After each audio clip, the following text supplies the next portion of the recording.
Welcome to Spotlight on the Arts. I'm Patrick Cristiano, the publisher of TheaterLife.com, and I am coming to you from the LTV studio. I have a special guest, a new friend, someone I recently met only a month ago, East Hampton resident, an artist, and the host of the morning show here at LTV. He did a show this morning. It's Haim Mizrahi. Welcome, Haim. Thank you. Thank Good you to for see having you. me. Yeah, it's likewise. a pleasure. I'm so happy to be able to do this. As I said before, it feels good to be outside of the realm of my shows, being here at the LTV, feeling the fumes of public access. So how was your show this morning? It was good. It was good? It was semi-combative. That's stimulating. Yeah, but that's the name of the game with Reggie Cornelia. He needs to be, tamed sometimes. You're just the one to do it. To remind him only. Just a gentle gesture. Well, we're here to talk about art. Yeah, here you go. Absolutely, by all means. Yeah. So you're an East Hampton resident since 1983. You moved here from Jerusalem. Wow. Yes, I actually moved to Paris for a couple of years after the army service, and then I. So you were in the army. Yes. Wow. 40 months, and then I from Paris came directly here. I've been in Manhattan for 3 weeks, and then I ended up in East Hampton, and that was the end of it.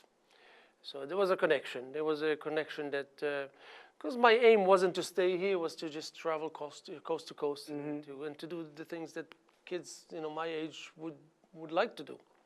How old were you at the time? I was 23, 24. Mm-hmm. But, Mm-hmm. so, but then there was a relationship between some kind of a mysterious feeling that I felt of the history of this place that I didn't know much about the history, but what I found out was enough for me. Oh, it's very seductive. Yeah, and also very familiar. Something was very strange. I still feel a familiarity to that which relates to suffering of others, You think you had a past life here? Well, maybe. Maybe. It's also happened to me when I read all the books about the Holocaust. Uh-huh. I felt like I had a role there. I don't know if I was a guard, a prison guard, or a prisoner, but I was something there. Uh-huh. So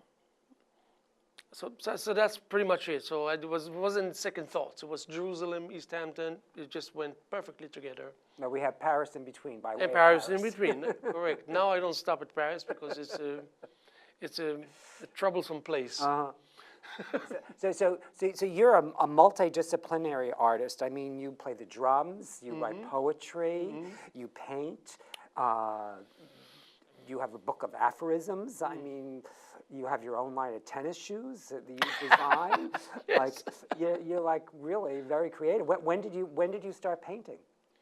For real, 1997. 1997. For real. It's 2 decades now. Yes, exactly. Celebrating. 2 decades. And I remember when I first started, I said, if I'm not going to be able to baffle them with my talent and evident knowledge, I will baffle them with the quantity that I will be creating. I will create so much that they will have no time to gather their criticism. And have you done that? Have you made Yes. a large? Oh, You yes. have a large body of work. Oh, yes. I have over 3,000 pieces. Wow. Easy. Easy. Well, we met at the Ruth Janet Lair's gallery, formerly the Verad Gallery, where you have a show that just closed yesterday. So I mean, we won't air for a couple of weeks, so they won't get to be able to see your show. But I spoke to Janet before we came to shoot this, and she said she will have pieces of yours that they can see. Yeah, a couple of them. Yeah. So you had a really cool exhibition. Let's show them let's show the audience some of your artwork a little bit. Here's one of you. What are you doing here? That's a glow in the dark. I'm actually showing the double compositions because without the black lights, you won't be able to see the neon lights. Uh-huh. So there's a composition of the colors themselves and the paint itself, and then there's a composition if you were to expose it to black lights, or when it feeds on light and you turn the light off. And this is a Star David? Yes. Is that the name of it? Does it have a name? Or well, I'm sure it does. Probably it was a part of a series. It's, Do you know when you painted this one? This one 2 years ago. Mm-hmm. And it's a 6x8, 6 feet by 8 feet. Beautiful. Do we have something else? That's at the Verad Gallery right now, but we won't. I don't know if we'll keep that there or that'll still be on display. Here's another one. What's this one, Haim?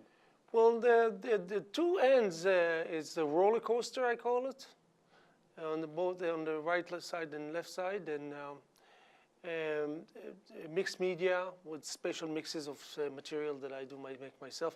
And then the Star of David is really, it's called Sibao Mesuvav, meaning cause and effect. So because the Star of David is so powerful, the cause and effect it's the epitome of cause and effect. You know? So if you believe, you get the results desired, period. So you have to take an action to get what it is you want. Yes, and believe. Sometimes action is just like a passive action. You kind of think about it and then it materializes. What else do we have there? Tell us about these. These are the shoes that no one can afford. I think out here a lot of people can afford them. Yeah, no, I'm just joking. You know, it's, tell us, how did this come? And this is obviously an outgrowth of your larger canvases. It isn't what you started with, correct? Yes, I was in the studio one day and I spilled on my shoes really badly. And then I said, the heck with it. And I continued to spill until, and that particular material was a quick dry. I'm a house painter also, so I use a lot of house paints. And so it just appealed to me that I'm actually working on the piece. I worked on the shoes. There was a mistake, an accident. I worked on the shoes, continued to work, overwhelmed the surface, and ignored it and continued with my painting. And then by the time I was done with my painting, the shoes were dry. And then as I was walking, I mean, every person and his uncle stopped me in the street. Really? And asked me, what's the nature of this thing? So, you know, and then the road from there to actually make it a business, so to speak, was very short. And the thing about them is that they're weather compatible. They're weather compatible. Weather compatible? Yeah, that means, you know, it's sealed, 3 coats of sealers, and and the beauty is that they can be refurbished. Oh, wow. No, what the first pair you did was sort of an accident. Now, when you make them now, they're not an accident. No, by all right means now not. they're very... There's another pair. Let's see the other pair. Oh, those are really cool. Very cool. Now, Haim has a pair on. Let's show. He's wearing them. When I met him, I saw these. They were drawn to them. And right by the away. way, this has glow in the dark. So on top of the sealer... Is that cool? Yeah, on top of the sealer, you have glow in the dark. And so if you're going to a club or something, you're definitely going to be noticed. Now, can you wear these with black tie too? Yeah, if you choose to. Definitely. Highly recommended. So these are really cool. Everyone should have a pair of these in their wardrobe of shoes, I think. Yes. Yeah, definitely. I agree with you 100%. Yeah. Now, what was interesting, I read a little bit about your evolution as an artist. I think that you pour some of your works. Is that correct? If I do what? I'm sorry. You pour. You pour paintings. Yeah, I'd rather say splatter. Splatter. Yes. Because splatter is you will it. The way you want it to be. So there's very little room for accidents or mistakes.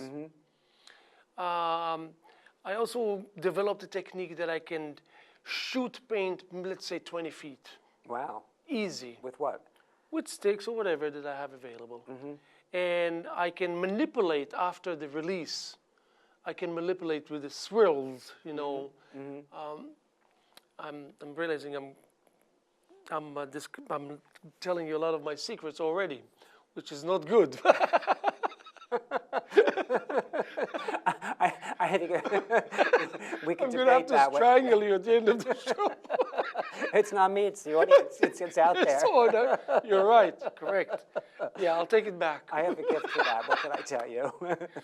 No, but what I see, it's safe. I hate to say, okay, let me just share something with you. In 1999, I had a show here at Studio 3 in East Hampton. I mean, in LTV. And it was called Two Worlds. And I brought together 2 shows that I had earlier that year. And it was some splatters and drips or whatever it was. And I remember the people came in and said, Jackson Pollock. And I said, I guess so. I wasn't quite sure. I heard of Jackson Pollock, whether you believe it or not, I admit. I didn't know who he was, never saw his paintings. What year was that again? By 98. 98, okay. So I said, I guess so. I don't know. Then I went and found out, and of course, I got to see his stuff, and I said to myself, my God, what a mistake to even acquire and to see what he did or didn't do. I felt like I was doomed. Oh. Because I was so into it. I thought this is my own calling, you know? Right. Then I realized what he did, but then I realized his weakness. Or I shouldn't even call it weakness, something he did not have at all, is that's accumulation, accumulation of coats. He didn't have the knowledge to sustain a surface with 50 to 100 coats and make it, and not to compromise the quality and the piece itself. They won't fall apart.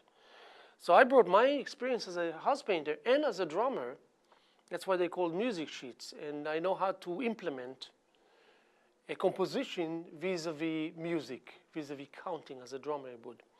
And I know, I have the knowledge of now 40 years as a house painter, how to work with primers and tinted primers and how to accumulate the coats fearlessly and maintain its dignity. That's something that Jackson Pollock knew zero about exactly. The fact that he had such beautiful paintings that he did is because he was a great artist anyway. Right. Any which way you look at it. So it didn't matter whether he splattered or used brush strokes, he was a great artist. That's something you cannot take away from him. But to say that he has a monopoly over the style that he has, that's rubbish. And it's unfortunately people don't choose to do more when it comes to this kind of technique. Well, they're intimidated a little bit. And let's just say, you know, my studio is about maybe 1/3 of a mile from his. So now then I go out and scream, say, Jackson, go away. let's go back to your evolution as an artist. So you as a musician, were drums, was that your first Yes. foray into the arts, Yes. playing drums? Drums and poetry. And you worked with, who was it?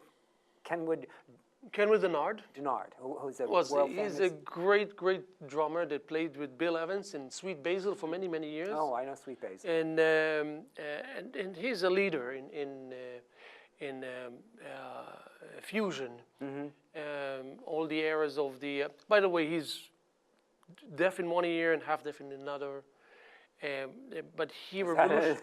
No, he's. But does that happen from hitting the drums too much? He's magic. I mean, I can sit and talk to you about Kenwood Denard here. For 4 months, I went to Spanish Harlem to study with him. I understood nothing. I didn't get what he was saying. I was scared to death from him. And you were young. How old were you? But I was 25, Oh. and then I would sit across from him, and he was just like, I like this. I don't know what. And he said, "Did you understand?" I kept on saying yes, but I didn't. But you did just in a way. inhaling him, yes, inhaling his Getting into presence, your- yes.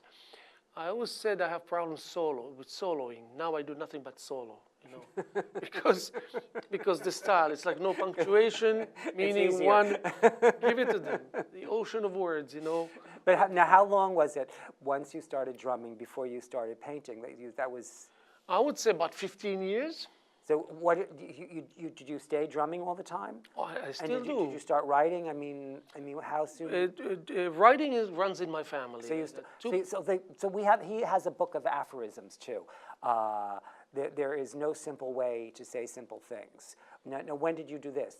This is year 2000. 2000. So this is something new. So even though you were writing all along, you didn't come up with this kind of concept until later on either. Yes, but this concept was alive long before it was published. It was only In your head. money questions. Yeah. Yeah, No, yeah. but the material was there, and I have material for dozens of books. That's the material is there, and I always thought about creating wealthful material.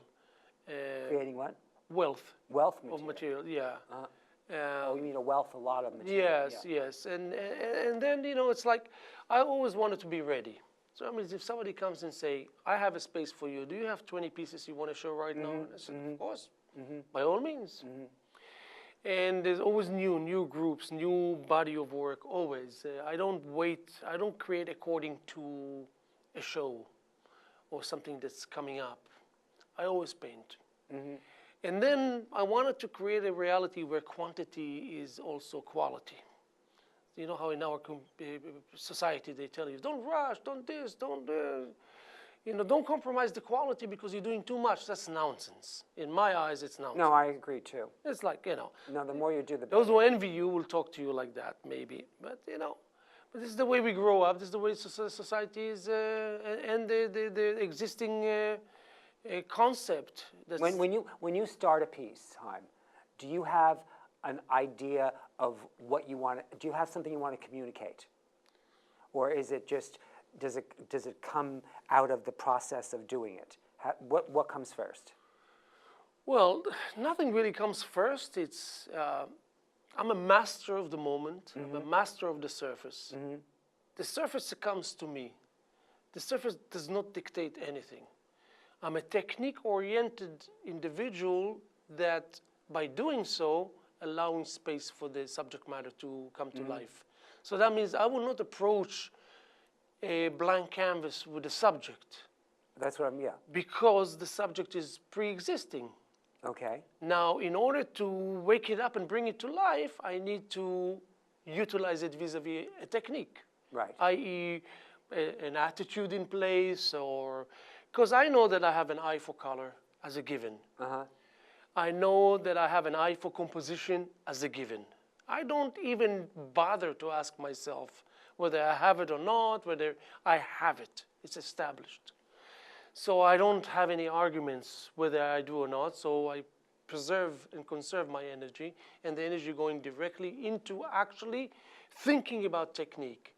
And technique is overwhelming a surface that potentially wants to consume you alive. So you want to be the winner, don't you? You don't want to end up as the casualty on the canvas.